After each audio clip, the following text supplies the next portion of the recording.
The BMW 1 Series wasn't exactly a looker, but a revised nose and new headlamps has worked wonders. Finally, this car has the style worthy of its premium badge. At the back there's some new LED tail lamps. There you go. Now, I like those. Also like the white pearlescent paint, it looks really smart on this car. Has BMW been able to change the boot? No, it's exactly the same size as before, which means that it's a little bit smaller than average for this class, but it's not too bad. Yeah, the opening isn't particularly wide, but on the flip side, the load lip isn't particularly large.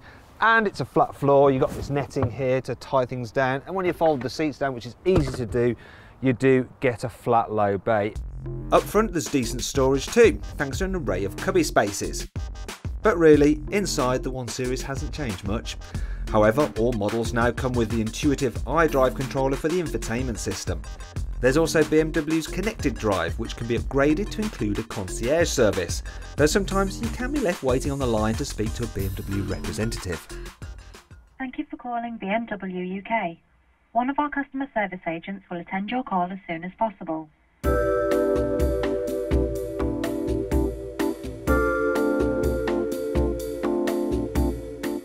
But then it's worth waiting if you're trying to settle an argument with your cameraman. Good morning, Information Plus. What is the average weight of a male elephant, an African male elephant? I'm going to Google now to what it tells me here, as quick as I can for you. Right, it tells me here from our point of view, the African elephants average round about between 9 to 13,000 pounds of 4,500 to 6,000 kilos.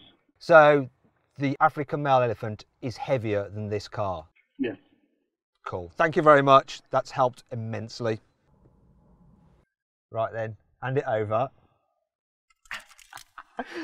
Well, you can use that concierge service to win bets to help pay for the price of the option.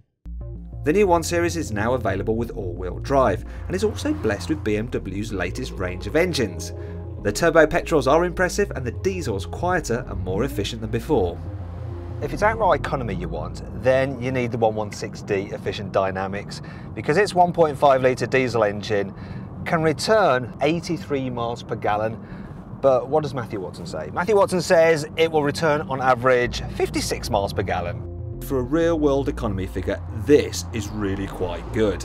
And with emissions of just 89 grams per kilometre of carbon dioxide, this 116ED is also free from road tax.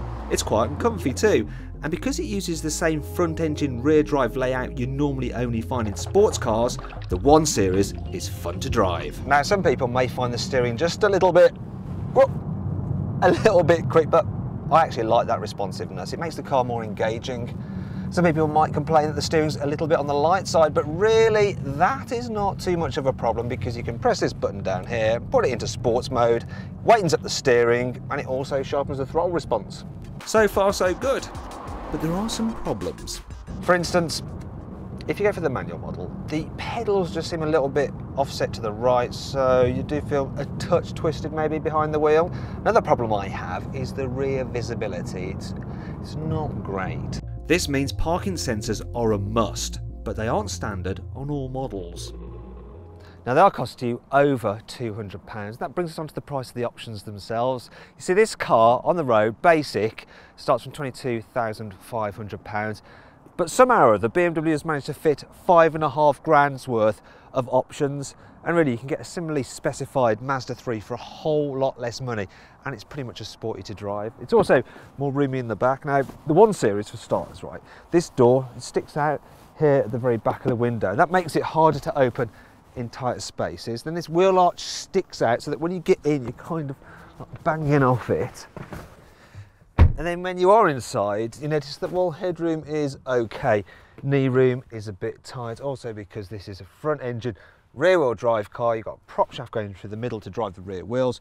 You have this big hump in the floor, which means the centre seat is pretty much, well, it's pretty much redundant really. And overall, I think that if you want a premium model with a decent amount of space in the back, you're better off with an Audi A3.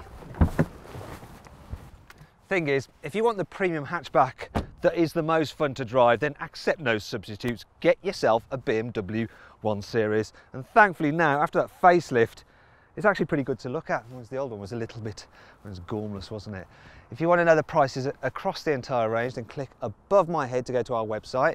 If you want to see our review of the Audi A3 Sportback, then click down here, or here for the Mercedes A-Class. Click up there, you can see our very latest video review, and please click on our logo to subscribe to our channel, and if you're watching on mobile, just click the links below the video as they do exactly the same thing.